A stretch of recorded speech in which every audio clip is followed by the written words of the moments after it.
Welcome to my channel zero to script. ఈరోజు actually నేను ఒక కొత్త జర్నీ స్టార్ట్ చేద్దాం అనుకుంటున్నా. దీంట్లో ఏంటంటే వాట్ ఈజ్ సాఫ్ట్వేర్.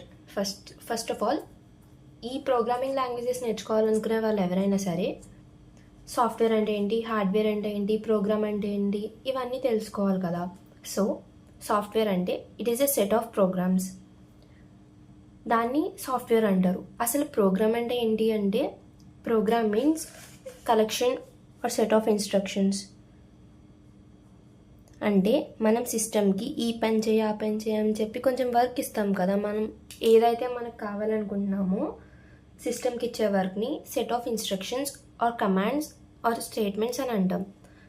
ఆ సెట్ ఆఫ్ ఇన్స్ట్రక్షన్స్ని కలిపితే ఒక ప్రోగ్రామ్ అంటాం. ఇలా సెట్ ఆఫ్ ప్రోగ్రామ్స్ని కలిపితే సాఫ్ట్వేర్ అంటాం. And next the hardware. Hardware అంటే physical components of the computer. Software అనేది మనం అప్లికేషన్ క్రియేట్ చేయడానికి రాసే కోడ్ని సాఫ్ట్వేర్ అంటాం కదా. అలాగే దాన్ని రన్ చేయడానికి మనకు ఒక ఎక్విప్మెంట్ కావాలి. అంటే like monitor, mouse, keyboard, CPU cabinet, ఇలాగా ఫిజికల్ కాంపోనెంట్స్ ఉంటాయి కదా కంప్యూటర్స్కి ఆర్ ల్యాప్టాప్స్కి. వీటిని హార్డ్వేర్ కాంపోనెంట్స్ అంటారు. సాఫ్ట్వేర్ రన్ చేయాలంటే హార్డ్వేర్ కావాలి. హార్డ్వేర్ ఉన్నా సరే సాఫ్ట్వేర్ లేకపోతే హార్డ్వేర్తో నో యూస్ కదా మనకి. సో సాఫ్ట్వేర్ అండ్ హార్డ్వేర్ రెండు మనకి చాలా యూజ్ అవుతాయి. అండ్ నెక్స్ట్ సాఫ్ట్వేర్లో మళ్ళీ 2 టైప్స్ ఉన్నాయి. అవి ఏంటంటే front end and back end. Front end అనేది C++, Java, .NET, HTML, CSS, Python ఇలాంటి లాంగ్వేజెస్ యూజ్ చేసి ఫ్రంట్ ఎండ్ క్రియేట్ చేస్తాం. ఫ్రంట్ ఎండ్ అంటే మనం కోడింగ్ రాశాక ఒక యాప్, ఫర్ ఎగ్జాంపుల్ అమెజాన్ ఉంది, అమెజాన్ ఓపెన్ చేశాక మనం ఏం సెర్చ్ చేయాలి, ఏం ఐటమ్స్ చూడాలి, ఇవంతా మనకు కనిపించేది అది ఫ్రంట్ ఎండ్. మనం దాంట్లో మనకి ఐటెం కావాలని ఇచ్చినప్పుడు అది బ్యాక్ సైడ్ మనకి కనిపించకుండా డేటాబేస్లో స్టోర్ అవుతుంది. దాన్నే బ్యాక్ ఎండ్ అంటారు. దాంట్లో ఇన్ఫర్మేషన్ స్టోర్ అయితే మనం నెక్స్ట్ టైం ఓపెన్ చేసినప్పుడు హిస్టరీలోంచి అది ఆటోమేటిక్గా మనకి కనిపిస్తుంది. అలా కనిపించడానికి వేరే టైప్ ఆఫ్ కోడ్ యూస్ చేస్తాం బ్యాక్ ఎండ్కి. వాటిని జావా స్క్రిప్ట్, మైస్క్యూఎల్, ఒరాకిల్ ఇలాంటి లాంగ్వేజెస్ అన్నీ యూజ్ చేసి మనం బ్యాక్ ఎండ్ క్రియేట్ చేస్తాం. ఈ front end and back end ఇవి రెండు కలిస్తేనే సాఫ్ట్వేర్. ఓన్లీ ఫ్రంట్ ఎండ్ ఉంటే మనకి ఇన్ఫర్మేషన్ స్టోర్ అవ్వదు, ఓన్లీ బ్యాక్ ఎండ్ ఉంటే ఫ్రంట్ ఎండ్ లేకుండా ప్రయోజనం ఉండదు. So we should learn both front end and back end. ఈ front end and back end రెండింటిని కలిపేసి ఫుల్ స్టాక్ డెవలప్మెంట్ అంటారు.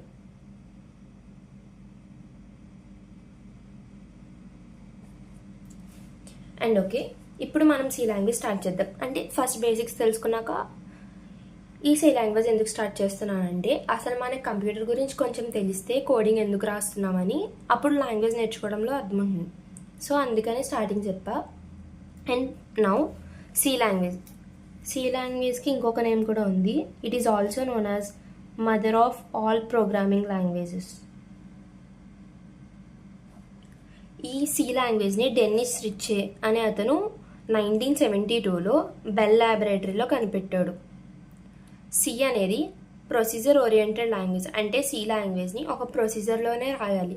అటు ఇటు ఒక్క సింటాక్స్లో చిన్న dot or full stop mistake పెట్టినా సరే మొత్తం ప్రోగ్రామ్ ఎర్రర్ వచ్చేస్తుంది, ప్రోగ్రామ్ రన్ అవ్వదు. So it should be return clear and clean. And it is also a middle level language. Middle level language అంటే it is the combination of high level programming language and assembly level programming language. Assembly level అంటే it is also known as low level programming. High level programming language అంటే user అర్థం చేసుకునేవి like alphabets, numericals, symbols ఇవి. And assembly level language అంటే mnemonic codes అని చెప్పి కొన్ని codes ఉంటాయి. వాటిని అసెంబ్లీ లెవెల్ లాంగ్వేజ్ ఆర్ లో లెవెల్ లాంగ్వేజ్ అంటారు. ఈ లో లెవెల్ని హై లెవెల్ని రెండింటిని మిక్స్ చేసి వచ్చిందే C language. It is also known as middle level language. అందుకే నెక్స్ట్ సాఫ్ట్వేర్కి డిఫరెంట్ టైప్స్ ఆఫ్ నేమ్స్ ఉంటాయి. Software can also be called as application, information system, system or apps. And the next thing, binary. Binary అంటే ఏంటంటే మనిషికి కొన్ని languages అర్థమవుతాయి like English or any other languages. But సిస్టమ్కి ఆ languages ఏమీ అర్థం కావు. It can understand only binary language. Binary లాంగ్వేజ్లో ఓన్లీ జీరోస్ అండ్ వన్స్ ఉంటాయి. ఈ జీరోస్ అండ్ వన్స్ని మాత్రమే కంప్యూటర్ అర్థం చేసుకోగలదు. ఎందుకు అంటారా, in the starting of the computers మనకి ఎలక్ట్రిసిటీతో కంప్యూటర్ రన్ అయ్యేది, వైర్స్ ఉండేవి కనెక్షన్ కింద. సో ఒక సిస్టమ్ నుంచి ఇంకో సిస్టమ్కి ఇన్ఫర్మేషన్ ట్రాన్స్ఫర్ చేయాలన్నప్పుడు పవర్ 1 minute ఆపితే అక్కడ 0 వచ్చేది, పవర్ 1 minute పాస్ చేస్తే 1 వచ్చేది. ఇలాగ పవర్ పాసింగ్ ద్వారా కోడింగ్ అనేది ఇన్ఫర్మేషన్ అనేది ఒక సిస్టమ్ నుంచి ఇంకో సిస్టమ్కి ట్రాన్స్ఫర్ చేసేవారు. So it is known as binary language. And now ఈ బైనరీలోకి ఎలా కన్వర్ట్ చేయాలి అంటే, ఫర్ ఎగ్జాంపుల్ ఇలా ఒక నెంబర్ ఉంది, ఈ నెంబర్ని 2తో డివైడ్ చేసినప్పుడు రిమైండర్స్ వస్తాయి కదా మనకి. Like let's see, for example let's take 16 as a number. 2తో డివైడ్ చేయాలి, 2 8 16, reminder 0, again 2, 4 times 0, again 2, 2 times 0, again 2, 1 time and 0. Now the binary code of 16 is 1. Down నుంచి పైకి వెళ్ళాలి కౌంట్ చేసేటప్పుడు. 1 0 0 0 0 to the base 2. It is known as the binary number of 16. Binary numbers అనేవి ఇలా count చేయాలి మనం. Assembly level లాంగ్వేజ్లో use చేసే కోర్స్ని నెమోనిక్స్ అంటారు. And C is not only procedure oriented language and middle level language, it is also known as structured programming language. C లాంగ్వేజ్కి ఒక స్పెసిఫిక్ స్ట్రక్చర్ ఉంటుంది, అది స్ట్రక్చర్ని ఫాలో అయ్యే ఉంటుంది ఎప్పుడు కూడా. అగైన్ ఈ స్ట్రక్చర్ ఓరియంటెడ్ లాంగ్వేజ్లో కూడా 2 types ఉన్నాయి మనకి. అవి ఏంటంటే definition structure and loop control structure. Definition స్ట్రక్చర్లో ఓన్లీ 2 ఆన్సర్స్ ఉంటాయి, ఎయిదర్ ఎస్ ఆర్ నో. ఈ రెండిట్లో ఏదో ఒకటి మనం డిసైడ్ అవ్వాలి. బట్ ఇన్ లూప్ కంట్రోల్ స్టేట్మెంట్స్ని ఇటరేటివ్ స్టేట్మెంట్స్ అని కూడా అంటారు. ఇటరేటివ్ అంటే రిపిటీషన్, అంటే ఒకదాని తర్వాత ఒకటి ఆటోమేటిక్గా రిపీట్ అవ్వాలి. ఇప్పుడు నువ్వు బుక్లో లైక్ సిస్టంలో 1 అనేది ఒక 5 times ప్రింట్ చేయాలనుకో, రాస్తావు ఓకే. అలాగే ఒక 100 times ప్రింట్ చేయాలంటే నువ్వు అన్నిసార్లు ప్రింట్ చేయడం అనేది కుదరదు కదా. So we'll use loops for this. ఈ లూప్స్ని ఇటరేటివ్ స్టేట్మెంట్స్ అంటారు. ఫస్ట్ యాక్చువల్లీ ఈ లూప్స్లో ఏంటంటే వేరియబుల్స్, కాన్స్టెంట్స్ అన్నీ యూజ్ చేస్తాము. లూప్స్లో కొన్ని టైప్స్ ఉంటాయి, యాక్చువల్లీ స్టార్టింగ్ చెప్పేసాక లూప్స్ చెప్తాను. ఫర్ ప్రజెంట్ వేరియబుల్ అంటే ఏంటి, కాన్స్టెంట్ అంటే ఏంటి. వేరియబుల్ అంటే ఒక మెమరీ లొకేషన్. మెమరీ లొకేషన్ అంటే ఏంటంటే నువ్వు ఒక వాల్యూ ఇచ్చినప్పుడు ప్రోగ్రామ్ ఎగ్జిక్యూట్ అవుతున్నప్పుడు ఆ వాల్యూ చేంజ్ అవ్వకుండా ఒక ప్లేస్ అనేది ఇప్పుడు ఆక్యుపై చేస్తుంది. ఇప్పుడు for example it is a memory location. దీంట్లో నువ్వు ఒక వేరియబుల్ ఇచ్చావు ఏ అని చెప్పి ఒక వేరియబుల్ ఇచ్చావు. ఈ ఏ అనే వేరియబుల్ నీకు ప్రోగ్రామ్ ఎగ్జిక్యూట్ అవుతున్నప్పుడు అక్కడి నుంచి మారకుండా అలాగే కాన్స్టెంట్గా అలాగే ఉండడానికి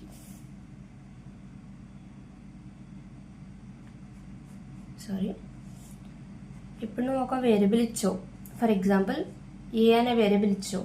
ప్రోగ్రామ్ ఎగ్జిక్యూట్ అవుతున్నంతసేపు కూడా ఈ మెమరీ లొకేషన్ని హోల్డ్ చేయడానికి ఒక వేరియబుల్ తీసుకున్నావు,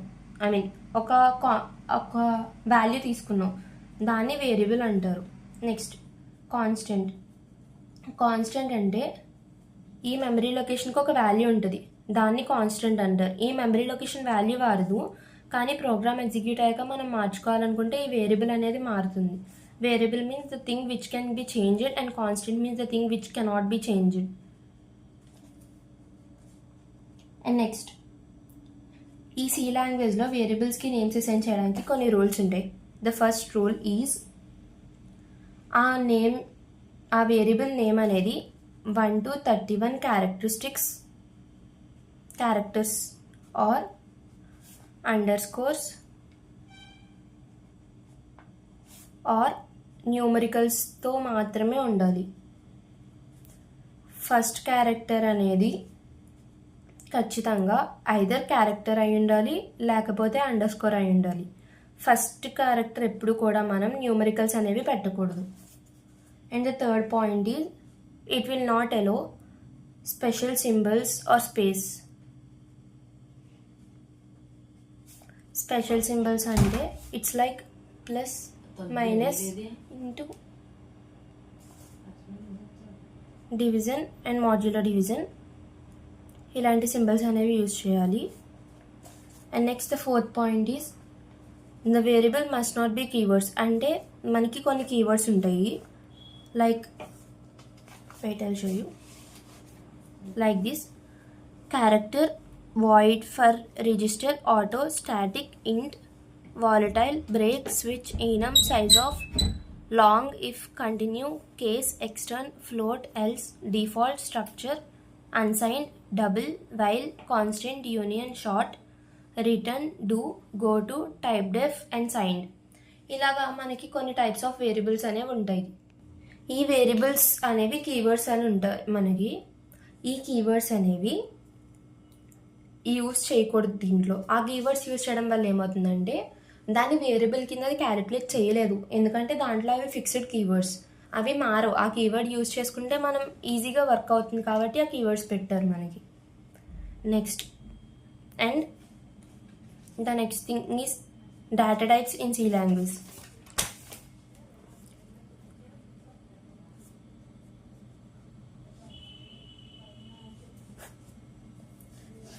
డేటా టైప్స్లో మెయిన్లీ మనకి 2 టైప్స్ ఉంటాయి, primitive and non primitive.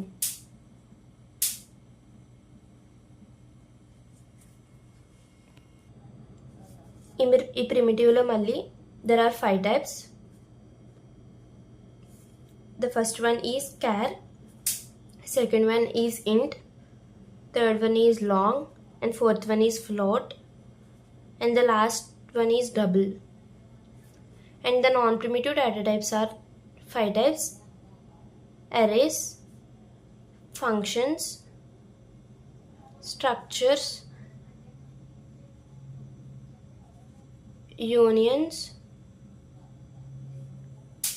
and enum. ఇవి డేటా టైప్స్లో టైప్స్ కొన్ని. ఈ ప్రిమిటివ్ డేటా టైప్స్లో వేరియబుల్ అనేది ఒక సింగిల్ వాల్యూని మాత్రమే హోల్డ్ చేయగలదు. And in this we will also use ASCII codes. ASCII means American Standard Code for Information Interchange. దీన్ని ASCII కోడ్స్ అంటారు.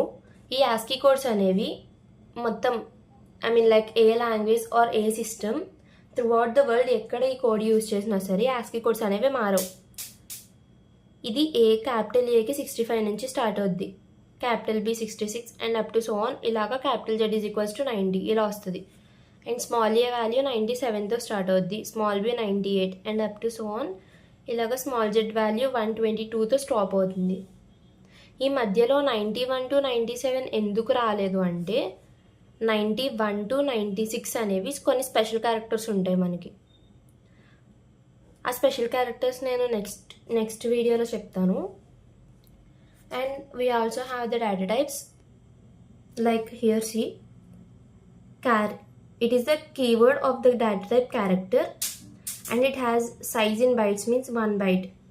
1 byte అంటే 8 bits. బిట్ అనేది storage capacity of the compiler. 8 bits కలిపితే 1 byte. సో క్యారెక్టర్ సైజ్ అనేది 1 byte and it's range is from -128 to +127 and it's specification is %c. ఇంట్ means integer. Normal కంపైలర్లో 2 bytes తీసుకుంటుంది, online కంపైలర్లో 4 bytes తీసుకుంటుంది. ఈ values అనేవి గుర్తుపెట్టుకోవాలి, కుదిరితే ఎక్కడైనా నోట్ డౌన్ చేసుకోవడం బెటర్, ఎందుకంటే ఈ వాల్యూస్ అనేవి మళ్ళీ చేంజ్ అవ్వవు. కన్ఫామ్గా గుర్తుపెట్టుకోవాలి. లైక్ ఫర్ ఎగ్జామినేషన్ పర్పస్ అయితే గుర్తుపెట్టుకోవాలి, ప్రోగ్రామింగ్ రాయడానికి ఇవి అంత అవసరం లేదు. ఎగ్జామినేషన్ పర్పస్ ఎవరైనా ప్రిపేర్ అయితే ఈ టేబుల్ అనేది గుర్తుపెట్టుకోండి, ఇట్స్ సో ఇంపార్టెంట్. నెక్స్ట్ ఇందాక చెప్పాను కదా structure of C language. like C language is a structured programming language, means it has some structure like this: documentation section, link section, definition section, global declaration section, main section and subprogramming section. Documentation సెక్షన్లో మనం comments అని రాస్తాం.